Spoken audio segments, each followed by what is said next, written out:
In the year 1812, a Swiss explorer disguised as an Arab pilgrim slipped through a narrow gorge in the Jordanian desert and saw what no European had glimpsed in more than 5 centuries. A facade 40 meters tall, carved into living rose-red sandstone, glowing at the end of a corridor of stone. He had found Petra, and Petra had been waiting. This is the complete story of a city that wasn't built, but sculpted. A capital cut chamber by chamber into the mountains of southern Jordan by a people the world nearly forgot. The Nabataeans were not conquerors. They were merchants, watermasters, and engineers who chose this location for one reason above all others: control. Petra sat at the crossroads of every great trade route of the ancient world. Frankincense from Yemen, silk from China, spices from India, all passed through these stone corridors, and every caravan paid its tax at the city gates. Across this journey, we will trace the full arc of an urban lifetime. From the first Nabataean traders who recognized this hidden basin around the 4th century before Christ, through the carving of the earliest tomb facades, when wealth turned into architectural ambition, to the reign of King Aretas IV, when 30,000 people lived inside these cliffs, and the treasury rose as a ceremonial gateway whose precision still defies belief. We will walk the colonnaded street at its peak, listen for the markets, the potters, the priests of Dushara and Al-Uzza. We will follow the channels and ceramic pipes that turned a desert into a city. We will feel the moment in the year 106 when Rome arrived and reshaped Petra into a provincial capital. And we will stand inside the catastrophe of the year 363, when an earthquake shattered the water systems and began the long silence. We will follow the city through Byzantine churches, crusader walls, and centuries when only Bedouin shepherds knew its name.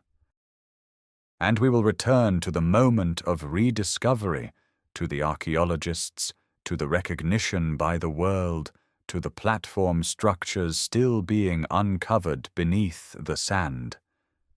Petra still matters because it proves something rare, that a civilization can carve its memory so deeply into stone that fire cannot burn it, war cannot level it, and time can only return it slowly to the mountain it came from. The rose-red city is not a ruin in the ordinary sense.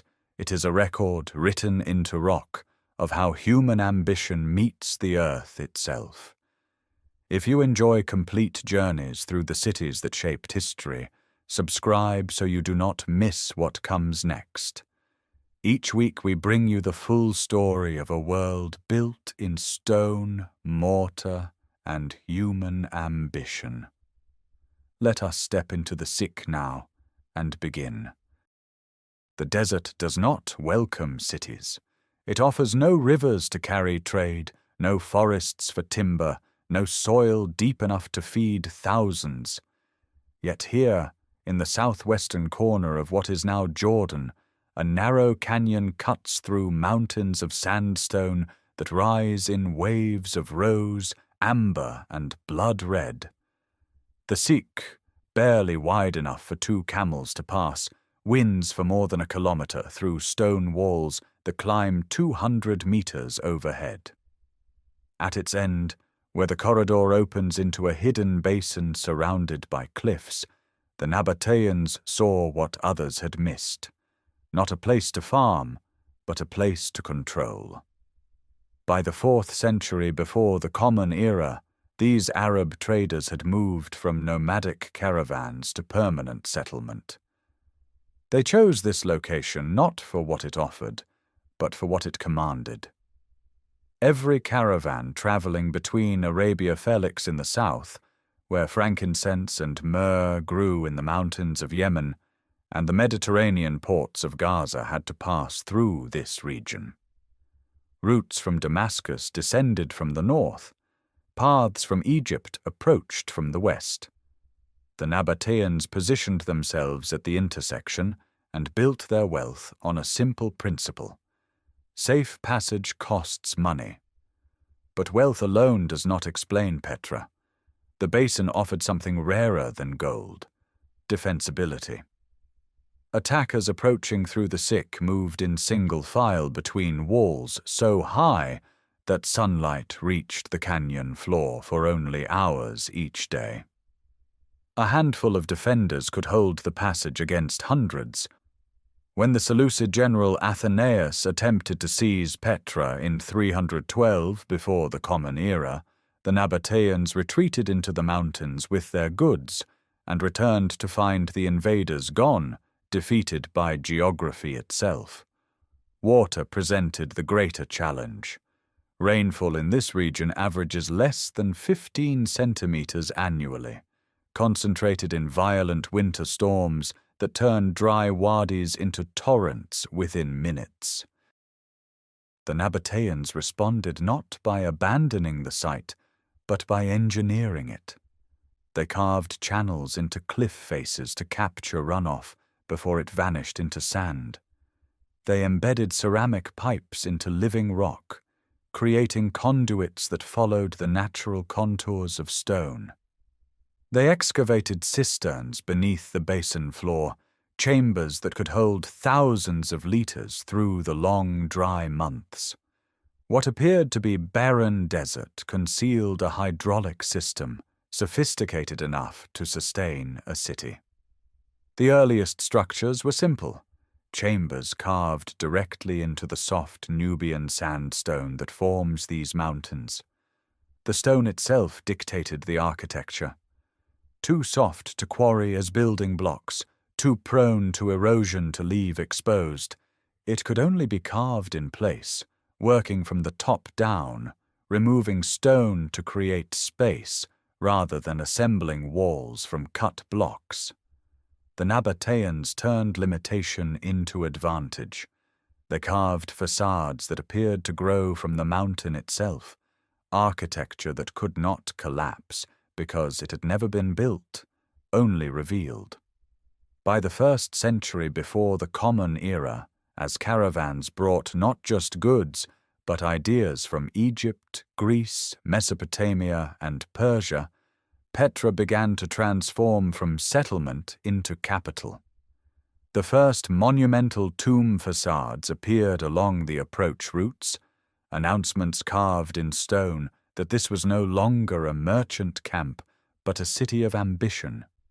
The rock itself became the message, glowing rose-red in the dawn light, visible for kilometers across the desert floor, a beacon carved from the mountains that promised both wealth and permanence in a landscape where neither should exist. The carving began at the top.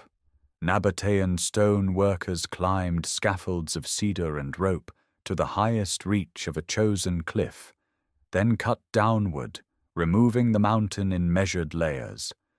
Working from above meant debris fell away from completed surfaces, and the architecture emerged as if descending from the sky.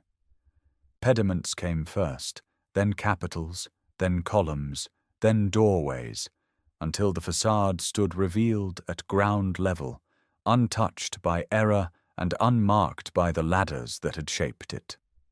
In the 1st century before the Common Era, under the long reign of Aretas III, this method transformed the cliffs surrounding the basin into a gallery of ambition. Wealthy families competed in stone. A merchant grown rich on frankincense from the southern kingdoms or on bitumen lifted from the Dead Sea commissioned a tomb whose facade would outshine his neighbors. The result was not a single style, but a conversation between civilizations. From Egypt came stepped crowns and obelisk forms, echoes of pharaonic monuments seen by Nabataean traders in Alexandria. From Greece came fluted columns, triangular pediments, and acanthus leaves curling around capitals. From Mesopotamia came crow-step crenellations along upper cornices, a stair pattern older than memory. The Nabataeans absorbed all of it, then carved it into Nubian sandstone with a confidence that belonged to no other people. Along the eastern approach, tomb facades rose one beside the next, separated by only a few meters of raw rock. The street of facades, as later visitors would name it, became the city's first great architectural statement. More than 40 fronts cut into a single curving cliff, their doorways opening into burial chambers driven deep into the mountain, their upper registers crowned with obelisks, half-pediments, and the distinctive Nabataean stepped attic. Behind some of them, second chambers held triclinia, 3 stone benches arranged around 3 walls, where families gathered to share funerary banquets in honor of the dead. The meals were not symbolic. Bread, wine, and roasted meat were carried into these chambers on appointed days, eaten in the cool shadow of the rock, the names of ancestors spoken aloud beneath ceilings still rough from the chisel. The tools were simple: iron picks for the heavy cuts, narrower chisels for refinement, wooden wedges driven into drilled holes and soaked with water to split stone along chosen lines. Yet the precision achieved with these instruments approached that of dressed masonry. Corners met cleanly. Columns stood plumb. Friezes ran level across facades 20 meters wide. Behind every finished surface lay calculation: the angle of the cliff, the grain of the sandstone, the location of hidden faults that could ruin a year's work in a single afternoon. By the close of the century, the basin had become something the desert had never seen, a capital carved into its own mountains, where the forms of distant empires had been gathered, translated, and inscribed into rose-red rock that would outlast every kingdom whose architecture it borrowed. The transformation came under a single ruler.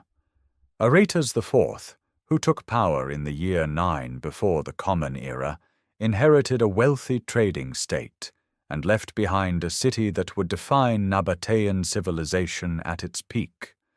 His reign lasted nearly half a century, and during those decades Petra ceased to be merely prosperous. It became monumental.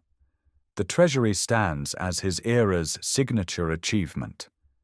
Al-Khazne, the locals would later call it, though whether it served as royal tomb, temple, or ceremonial gateway remains debated.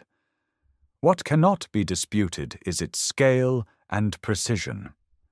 40 meters of carved facade rising in 2 tiers, each element executed with a refinement that transforms sandstone into architecture indistinguishable from constructed masonry.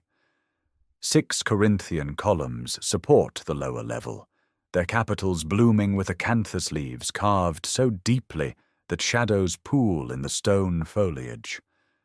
Above, a broken pediment frames a circular tholos crowned by an urn that legend would claim held Pharaoh's treasure, though the monument predates any pharaoh's presence here by centuries. The carving required years. Scaffolding descended from the cliff top as workers cut downward through rose-colored strata, removing thousands of tons of stone to reveal the facade hidden within. The precision extended beyond visible surfaces. Interior chambers penetrated 20 meters into the mountain, their walls smoothed and squared, their corners meeting at right angles that required constant measurement and adjustment as the work advanced into darkness. Doorways aligned with the Siku's axis so that morning light would strike the facade directly, setting the sandstone ablaze in shades of amber and crimson. Beyond the treasury, the city expanded into its golden age density.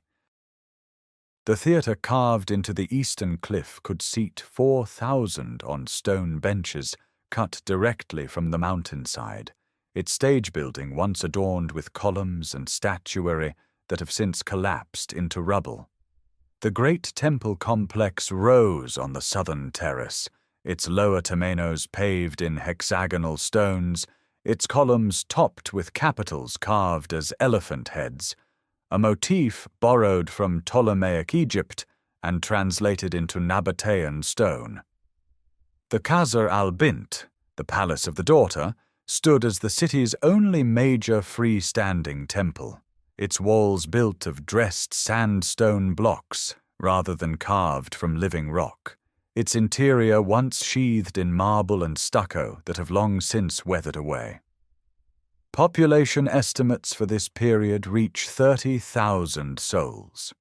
The number strains belief in a desert basin, yet the evidence supports it. Residential quarters climbed the surrounding slopes in terraces of rock-cut chambers and freestanding houses. The colonnaded street stretched nearly half a kilometre, its limestone paving worn smooth by generations of foot traffic and cart wheels. Markets lined the thoroughfare, their stalls shaded by awnings that have left only post holes in the stone. Pottery workshops produced the distinctive thin-walled Nabataean ware, painted in geometric patterns of red and black on cream slip. The city's wealth flowed from caravans that still arrived weekly through the Sikh, their camels laden with frankincense from Dhofar, myrrh from Hadramaut, spices from India, silk from distant China. Aretas IV died in the year 40 of the Common Era. His successor would face a world already shifting. Rome's appetite for annexation grew with each decade. Trade routes began their slow migration toward maritime paths that would bypass Petra entirely. But in the moment of his death, the city he left behind stood complete. A capital carved into mountains, where stone had been made to serve every urban function, where water flowed through channels invisible to visitors, where 30,000 people lived in a landscape that should have supported only nomads and their flocks. The city's survival depended on water that was not there. Petra sits in a basin where rain falls perhaps 15 days each year, where summer heat climbs past 40 degrees, where the nearest permanent spring lies kilometers away. Yet at its peak, 30,000 people lived here, drank here, washed here, watered animals and gardens here. The Nabataeans did not find water in this landscape. They engineered it into existence. The system began in the mountains. Every wadi that drained toward Petra became a capture point. When winter storms swept across the highlands, sending flash floods through narrow gorges, Nabataean engineers were ready.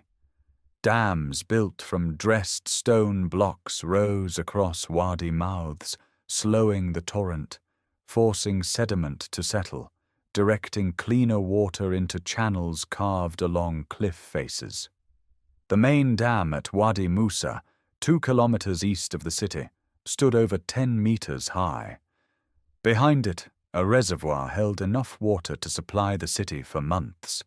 From these collection points, the water traveled through stone.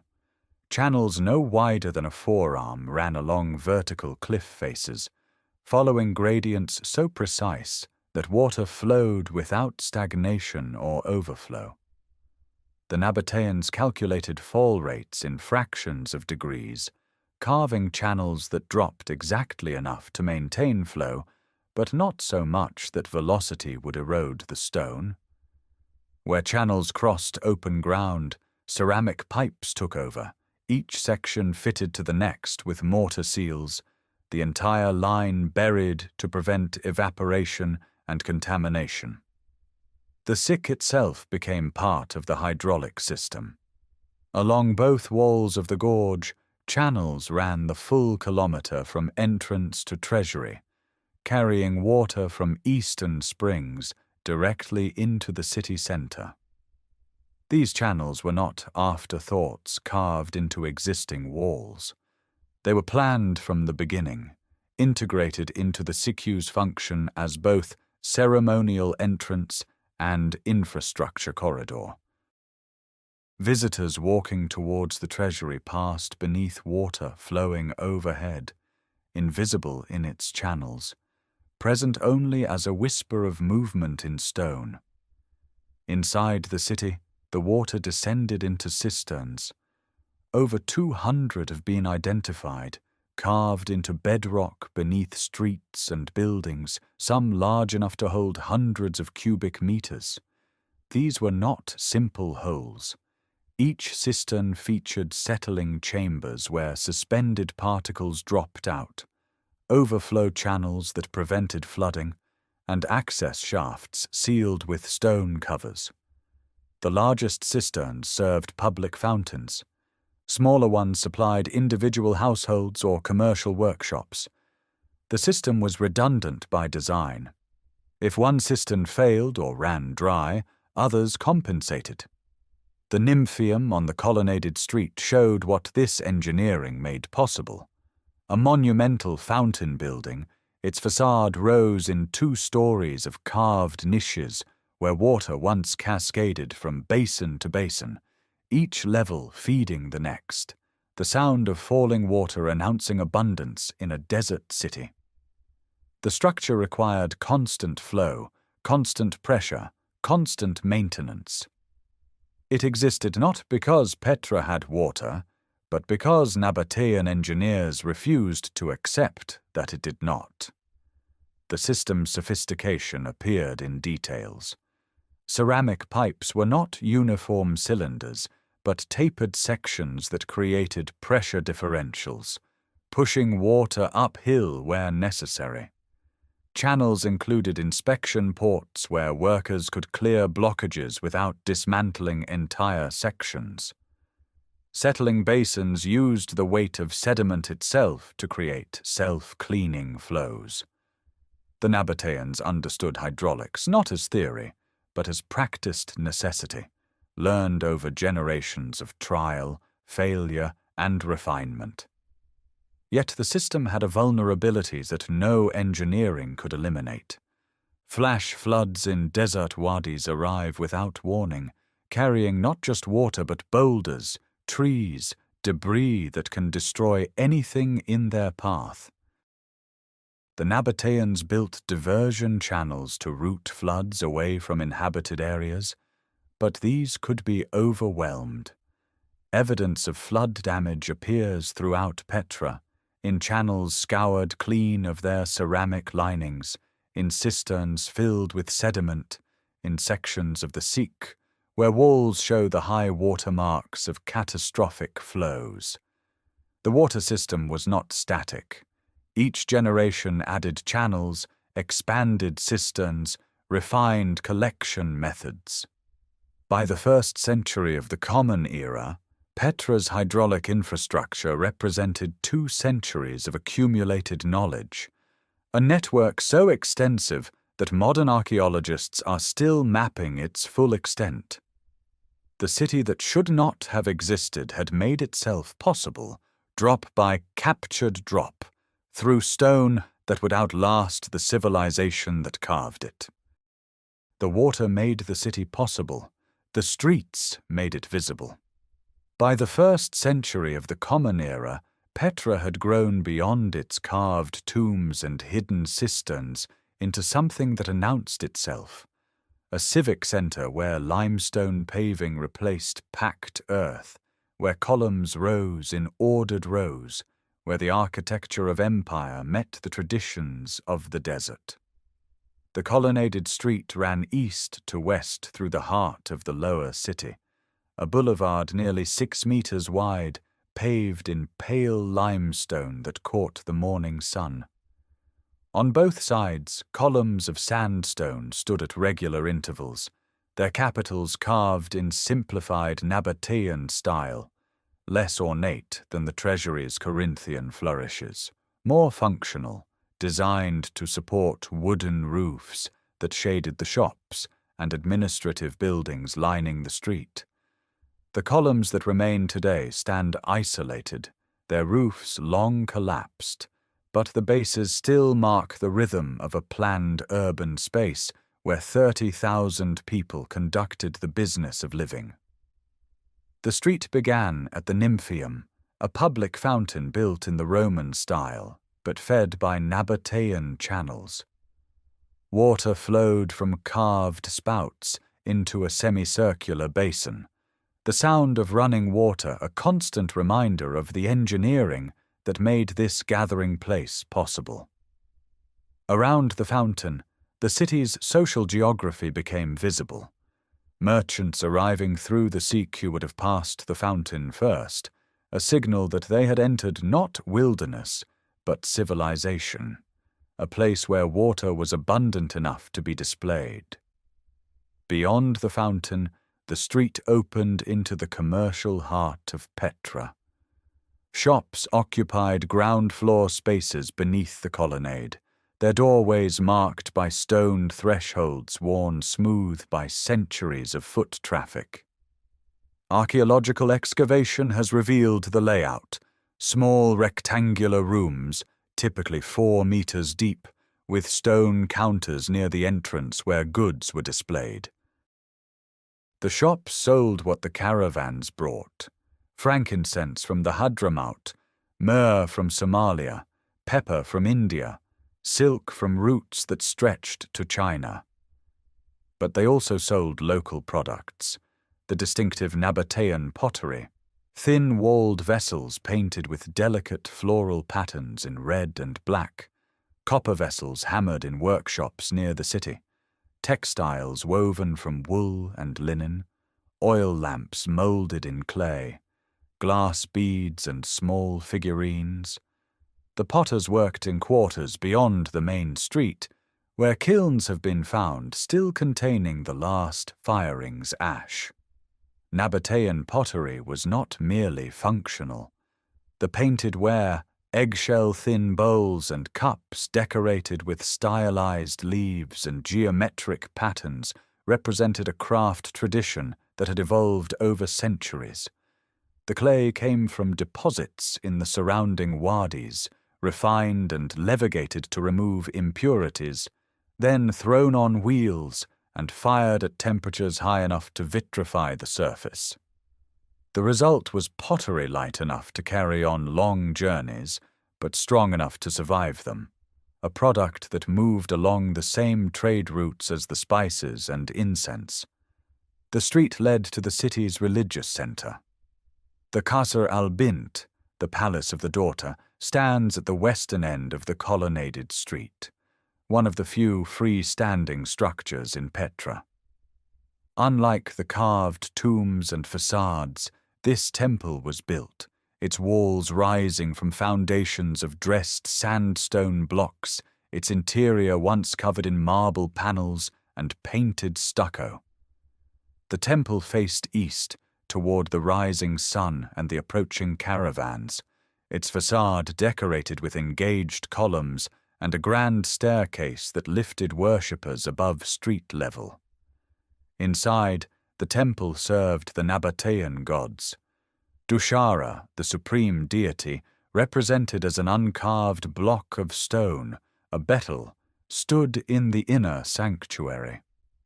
Al-Uzza, the goddess associated with the morning star, received offerings of incense and wine. The rituals conducted here blended Arabian traditions with Hellenistic forms, priests in robes performing sacrifices at altars, while musicians played instruments whose names survive in inscriptions, but whose sounds are lost. Around the temple, residential life filled the spaces between monuments. Families lived in chambers carved into the lower cliffs, rooms that extended back into the rock with carved niches for lamps, plastered walls painted in red and yellow ochre, wooden doors that have long since rotted away, but whose hinges remain carved in stone. The wealthier families occupied larger chambers with multiple rooms, their doorways framed by carved pilasters, their interiors furnished with wooden beds, woven carpets, ceramic storage jars for grain and oil. The social hierarchy of Petra expressed itself in stone. The largest tomb facades belonged to royal families and wealthy merchants, their monuments positioned prominently along the approach routes. Smaller tombs clustered on less visible cliff faces. The poorest inhabitants left almost no trace, their dwellings simple caves or structures built from mud brick that dissolved back into the earth within generations. Yet even the humblest resident participated in the city's central activity, the movement of goods. Petra's economy depended on the caravan trade, and the caravans depended on Petra's services. Camel drivers needed fodder and water, merchants needed secure storage for valuable cargo, travelers needed food and shelter. The city provided all of this, extracting payment in taxes, fees, and the markup on goods sold in its markets. The triclinia, carved dining halls, served a specific social function. These chambers, typically featuring 3 benches carved into the walls in a U shape, hosted the funerary banquets that honored the dead. Families would gather in the triclinium adjacent to their tomb, reclining on cushions placed on the stone benches, sharing meals of bread, dates, roasted meat, and wine. The practice blended Greek symposium traditions with Nabataean ancestor veneration, creating spaces where the living and dead remained in conversation. By the middle of the 1st century, Petra had achieved a balance. The carved city and the built city coexisted, the permanent stone facades rising beside structures of wood and mud brick that could be modified as needs changed. The water system fed fountains and homes. The markets connected 3 continents. The temples maintained traditions that reached back centuries. The city had become what its founders intended, a place where the desert's harshness was held at bay by human ingenuity, where wealth accumulated not through conquest, but through control of the routes that others traveled. The balance held until Rome arrived. For more than a century, the empire had been gathering kingdoms along its eastern frontier, absorbing them one by one through war, treaty, or quiet inheritance. Judea fell. Syria became a province. The Nabataean kings, skilled in diplomacy as much as in trade, paid tribute, exchanged gifts, married into allied houses, and kept their independence by making themselves useful rather than dangerous. The strategy lasted until the year 106 of the Common Era, when the Emperor Trajan, having finished his wars on the Danube, turned his attention to the desert kingdom that controlled the incense roads. The annexation came without a recorded battle. Rabel II, the last Nabataean king, had died, and Roman legions moved south from Bostra into the heart of the kingdom. The province of Arabia Petraea was declared. Petra became its capital in name, though Bostra in the north would soon eclipse it as the administrative center. The carved city, which had risen on the wealth of caravans, now found itself inside an empire that prized order above independence and pressed its presence into stone wherever it ruled. Roman work began to layer itself across the Nabataean fabric. The colonnaded street was repaved in fine limestone slabs and lined with new shops. A monumental arch rose near the Sikh, framing the entrance with imperial geometry. A nymphaeum, a public fountain decorated with niches and statues, was built where the main channel met the civic center, turning the old Nabataean genius for water into a Roman performance of abundance. Bath complexes appeared, with heated floors and tiled pools fed by the same cliff-cut channels that had served the city for 2 centuries. Latin inscriptions joined Nabataean script on column bases and lintels, each language pressing its claim into the same rose-red stone. Yet beneath the imperial overlay, Petra remained itself. The temples to Dushara and Al-Uzza continued to receive offerings. The carved tombs above the city kept their family names. Potters still shaped the thin painted ware that no Roman workshop could match. For a time, the city seemed to thrive under its new rulers, drawing soldiers, administrators, merchants, and travelers who paused on the road between Arabia and the Mediterranean. The Emperor Hadrian himself visited in the year 130, and the city took a new honorific in his name, carving it into the stone like a courtesy returned. But the routes themselves were shifting. Roman ships, growing bolder each decade, were learning to ride the monsoon winds across the open sea. Cargoes of pepper, silk, and frankincense that had once crossed the Nabataean desert by camel now sailed up the Red Sea to ports in Egypt, then north along the Nile to Alexandria. The overland caravans did not vanish, but they thinned. Each season carried fewer pack animals through the Sikh. The taxes that had built the treasury and the theatre began to taste of memory. Petra still stood at a crossroads, but the world had quietly chosen another road, and the rose-red city, for the first time in its history, was no longer essential to the wealth that passed around it. The decline was gradual until it was sudden.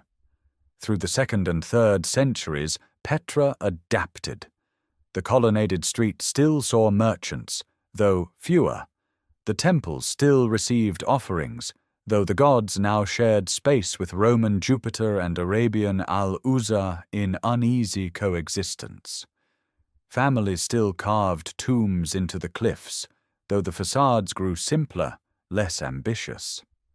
The water system still functioned, maintained by engineers who understood that survival in this basin depended on channels cut true and cisterns kept clear. The city had lost its monopoly on trade, but it had not lost its ability to endure. Then, on the 19th of May in the year 363, the ground moved. The earthquake struck at dawn. It began as a low rumble that rose from beneath the limestone paving of the colonnaded street, then became a violent shaking that lasted long enough for stone to fail. The theatre's upper tiers collapsed inward. Columns along the main street toppled like felled trees. The Nymphaeum fountain, fed by channels carved into cliff faces, went dry as those channels cracked and shifted. Ceramic pipes embedded in rock for 3 centuries shattered. Dams in the wadis fractured. Cisterns that had held water through summer droughts drained into newly opened fissures in the bedrock. The treasury's facade, carved from a single cliff face, survived because it was not built but sculpted. There were no joints to separate, no mortar to crack. But lesser structures, those built rather than carved, came down in clouds of dust that turned the rose-red stone grey. The immediate death toll was likely small. Petra's population had already declined to perhaps 10,000, and many lived in rock-cut chambers that flexed with the earth rather than resisting it. But the earthquake killed the city's future. Without the water system, Petra could not sustain even a fraction of its former population. Springs that had been channeled now ran wild or sank into rubble. The engineering that had made a desert city possible was broken, and the knowledge to repair it was fading with the generation that had maintained it. The exodus was not dramatic. There was no single day when Petra emptied. Instead, families left season by season, moving to villages where water still flowed, to cities where trade still mattered. By the 5th century, Petra had become a Christian town of perhaps 2,000, clustered near the few springs that still functioned. Churches rose inside earlier structures, a basilica built within the walls of the winged lion's temple, another carved into a former tomb, their mosaic floors laid over Nabataean paving. Bishops were appointed. Pilgrims came to see the rock where Moses was said to have struck water from stone, though the Nabataeans had needed no miracles, only mathematics and ceramic pipe. The Islamic conquest in the 7th century passed through Petra without violence because there was little left to conquer. The city had become a way station, a place where caravans might shelter for a night among ruins they no longer understood. The Crusaders, pushing south in the 12th century, built a fortress on the mountain called Al-Habis, using Nabataean column drums as building stones, but they stayed only decades before retreating north. By the 13th century, Petra was no longer a city in any meaningful sense. Bedouin families sheltered in the carved chambers. Goats grazed where the colonnaded street had run. The treasury's facade, protected by the Sikhs' narrow entrance, survived wind and rain, but lesser monuments eroded, their carved details softening back toward the raw stone from which they had emerged. For 6 centuries, Petra existed in a state between ruin and landscape. The facades remained because sandstone, for all its softness, does not burn or rot. The chambers remained because they were not built, but carved, and what is carved cannot collapse in the way constructed buildings do. But the city as a living system, the water channels, the markets, the temples with their rituals, the social hierarchy expressed in tomb size and location, all of that dissolved. What remained was stone and silence, known to the families who lived among the ruins, but lost to the world that had once sent caravans through the Sikh to pay taxes in silver and unload frankincense by the ton. The silence lasted until 1812, when a young Swiss explorer named Johann Ludwig Burckhardt walked into the Wadi Musa Valley disguised as an Arab pilgrim. He had heard rumors from Bedouin traders of ruins hidden in the mountains, facades carved into cliffs that glowed red at dawn.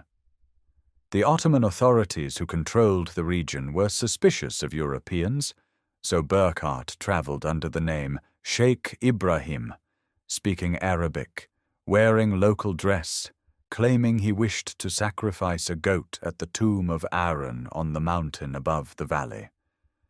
His Bedouin guide led him through the Sikh, and when the narrow gorge opened to reveal the treasury's facade, rising 40 meters from the sand, Burckhardt understood he was looking at something the Western world had forgotten existed.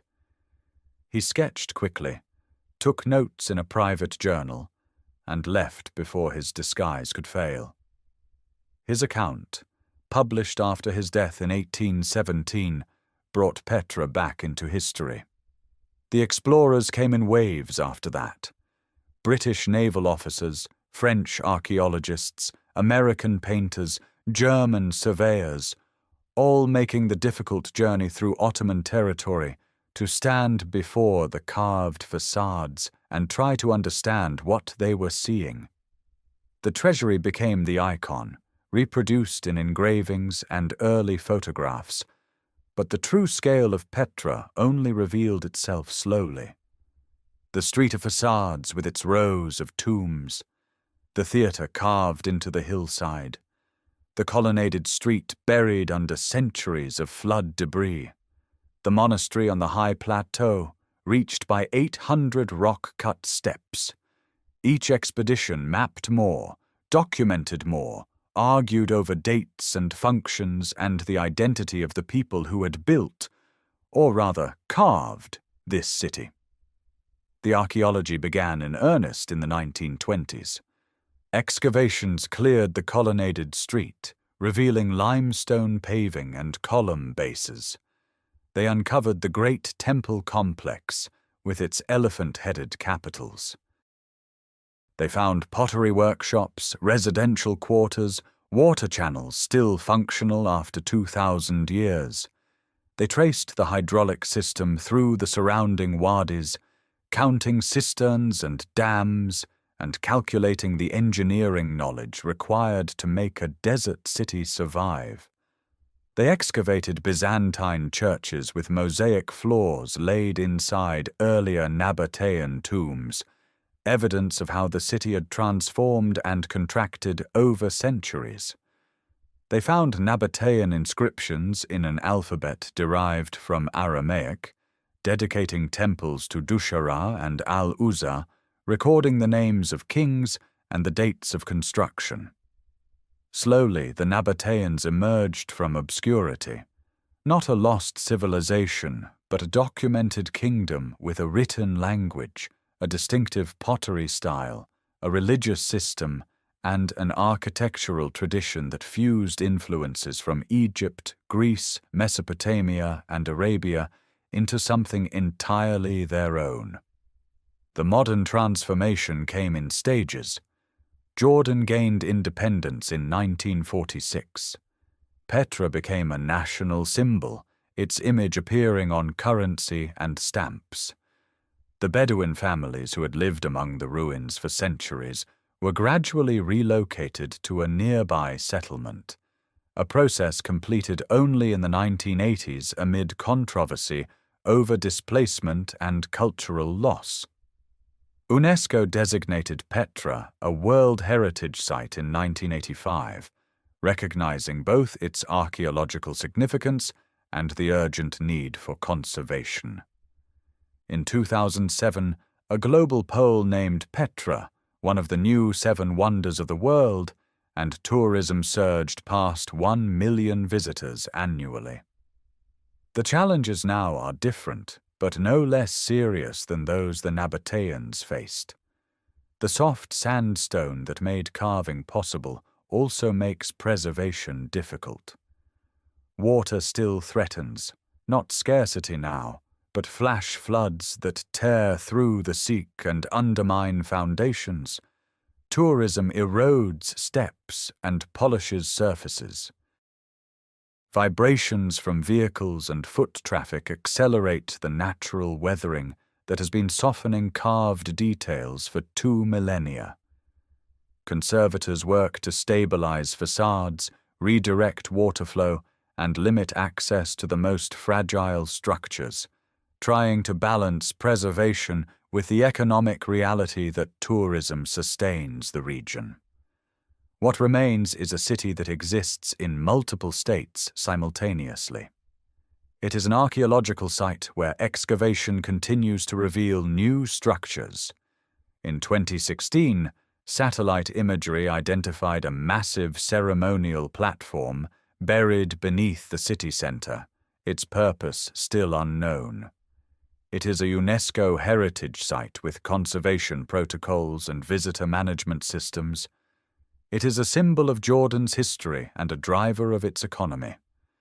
It is a landscape where 2,000 years of human ambition and natural process have layered into stone that still glows rose red when the sun strikes it at the proper angle. And it is, finally, proof that a city carved rather than built can outlast empires, earthquakes, and centuries of abandonment, waiting in silence until someone walks through the seek and sees what the Nabataeans saw. That stone, properly shaped, becomes immortal.